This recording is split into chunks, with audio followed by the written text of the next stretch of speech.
ಇಲ್ಲ, ಇವತ್ತು ಹರಿಹರಿಪುರದಲ್ಲಿ ಒಂದು ದೇವಸ್ಥಾನ ಜಾತ್ರಾ ಮಹೋತ್ಸವ ಇತ್ತು. ಅಲ್ಲಿಗೆ ಬರಬೇಕು ಅಂತ ಹೇಳಿ ಆಹ್ವಾನ ಮಾಡಿದರು. ಸೊ ಅದಕ್ಕೋಸ್ಕರ ಆ ಕಾರ್ಯಕ್ರಮಕ್ಕೆ ಹೋಗ್ತಾ ಇದ್ದೆ. ಸರ್, ಈಗ ಇವತ್ತು ಸ್ನೇಹಮಯಿ ಕೃಷ್ಣ ಅವ್ರನ್ನ ಬಂಧನ ಮಾಡಿದ್ದಾರೆ ಸರ್. ಹೌದಾ? ನನಗೆ ಗೊತ್ತಿಲ್ಲ.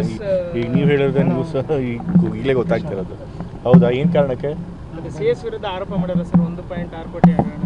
ಹೌದು, ಮತ್ತು ಆಧಾರಯುತವಾದಂಥ ಆರೋಪಗಳನ್ನು ಸುಮ್ಮನೆ ಮಾಡ್ಬೋದು ಅಂತಂದರೆ ರಾಜಕಾರಣಿಗಳೇನೋ ಪಾಪ ಜನರಿಗೆ ಅಕೌಂಟಬಲ್ ಆಗಿರಬೇಕು. ಹಾಗಾಗಿ ಆಧಾರಿತ ಆರೋಪಗಳನ್ನು ಮಾಡೋದು ಕೂಡ ಸಹಿಸ್ತಾರೆ, ಹೋರಾಟ ಮಾಡ್ತಾರೆ. ಪಾಪ ಅಧಿಕಾರಿಗಳ ಮೇಲೆ ಸುಮ್ಮನೆ ತೇಜೋವಧೆ ಮಾಡೋದು, ಆರೋಪರಹಿತ ಆರೋಪಗಳನ್ನು ಮಾಡಿದಾಗ ಅದನ್ನು ಖಂಡಿತ ಅದಕ್ಕೆ ಶಿಕ್ಷೆ ಕೊಡಬೇಕು, ಕ್ರಮ ಜರುಗಿಸಬೇಕು. ಸರ್, ಈಗ ಸ್ನೇಹಮಯಿ ಕೃಷ್ಣ ಅವರು ಮೂಡಕ್ಕೆ ಸೇರಿದಂತೆ ಹಲವು ಕೇಸ್ಗಳಲ್ಲಿ ದೂರನ್ನು ಸಲ್ಲಿಸಿ ದೂರುದಾರರಾಗಿದ್ದರು.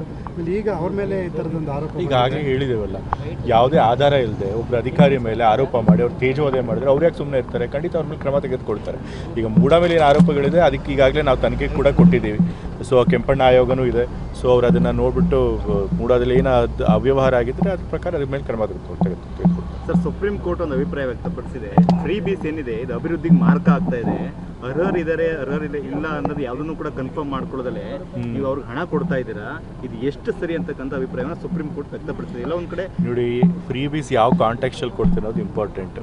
ಎಲೆಕ್ಷನ್ಗೆ 2 ತಿಂಗಳಿದ್ದಾಗ 3 ತಿಂಗಳಿಗೂ ಇದ್ದಾಗ ಬರೀ ಎಲೆಕ್ಷನ್ ಗೆಲ್ಲಬೇಕು ಅಂತೇಳಿ ಫ್ರೀ ಬೀಸ್ ಕೊಡ್ತಾರಲ್ಲ, ಅದು ನಿಜವಾಗ್ಲೂ ಮಾರಕ ಎಕನಾಮಿಗೆ. ಬಟ್ ಆದರೆ ಬೆಲೆ ಏರಿಕೆ ಇದ್ದಾಗ, ಆರ್ಥಿಕ ಅಸಮಾನತೆ ಬಹಳ ಇದ್ದಾಗ, ಬಡವ್ರು ಬದುಕೋದೇ ಕಷ್ಟ ಇದ್ದಾಗ ಬಡವ್ರಿಗೆ ಸಪೋರ್ಟ್ ಮಾಡುವಂಥ ಏನು ಕಾರ್ಯಕ್ರಮಗಳು ಕೊಡ್ತಾರೆ ಅದು ಖಂಡಿತ ಫ್ರೀ ಬೀಸ್ ಆಗಲ್ಲ. ಬದಲಾಗಿ ಇನ್ನೂ ಎಕನಾಮಿಗೆ ಒಳ್ಳೇದಾಗುತ್ತೆ. ಯಾಕೆಂತಂದರೆ ಬಡವ್ರಿಗೆ ಹಣ ಸಿಕ್ಕಿದ್ರೆ ಅವ್ರ ಪಾಪ ಅದರಿಂದ ಜೀವನ ಮಾಡ್ತಾರೆ ಮತ್ತು ಅದನ್ನು ಮತ್ತೆ ಖರ್ಚು ಮಾಡ್ತಾರೆ. ಸೊ ಹಾಗಾಗಿ ಎಕನಾಮಿಕ್ ಕೂಡ ಎಕನಾಮಿಕ್ ಚಟುವಟಿಕೆಗಳು ಕೂಡ ಆಗುತ್ತೆ. ಸೊ ಹಾಗಾಗಿ ಯಾವ ಕಾಂಟೆಕ್ಸ್ಟಲ್ಲಿ ಕೊಡ್ತಾರೆ ಅದು ಇಂಪಾರ್ಟೆಂಟ್. ಶಾಲೆ ಕಟ್ಟಿಸಿ, ಈಗ ಖಂಡಿತ ಈಗ ರಸ್ತೆಗಳನ್ನೆಲ್ಲ ಮಾಡದೆ ಬರೀ ಫ್ರೀ ಬೀಸ್ ಕೊಟ್ಟರೆ ತಪ್ಪು. ಆದರೆ ಕರ್ನಾಟಕ, ತಮಿಳುನಾಡು ಆ ಥರ ಕೆಲವು ಡೆವಲಪ್ಡ್ ಸ್ಟೇಟ್ಗಳಲ್ಲಿ ಎರಡೂ ಕೂಡ ಆಗ್ತಾಯಿದೆ. ಇನ್ಫ್ರಾಸ್ಟ್ರಕ್ಚರ್ಗೂ ಕೂಡ ಹಾಕ್ತಾ ಇದ್ದಾರೆ, ಜೊತೆಗೆ ಅದೇ ರೀತಿ ಸೋಷಿಯಲ್ ವೆಲ್ಫೇರ್ ಸ್ಕೀಮ್ಸ್ಗಳು ಕೂಡ ಬೆಳೆಸ್ತಾ ಇದ್ದಾರೆ.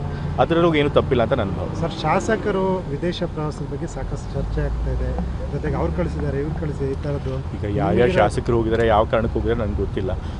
ಬಟ್ ನನಗೆ ಗೊತ್ತಿರೋ ಮಾಹಿತಿ ಪ್ರಕಾರ ಎಲ್ಲ ಶಾಸಕರು ಕೂಡ ತಮ್ಮ ವೈಯಕ್ತಿಕ ಹಣದಲ್ಲಿ ಹೋಗಿರೋದು, ಯಾವುದೇ ಸರ್ಕಾರಿ ಹಣ ಬಳಸ್ಕೊಂಡಿಲ್ಲ.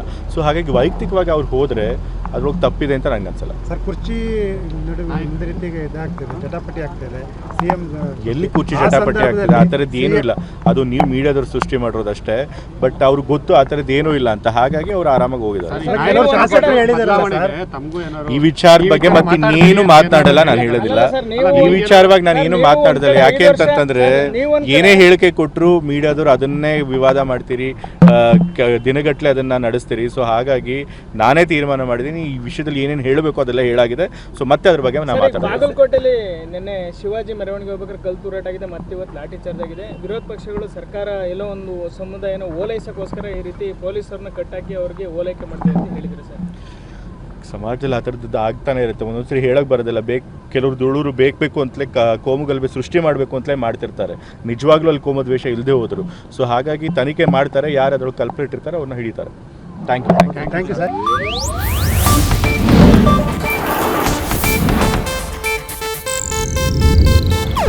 ಇದು ಏಷ್ಯಾನೆಟ್ ನ್ಯೂಸ್ ನೆಟ್ವರ್ಕ್ ಪ್ರಸ್ತುತಿ.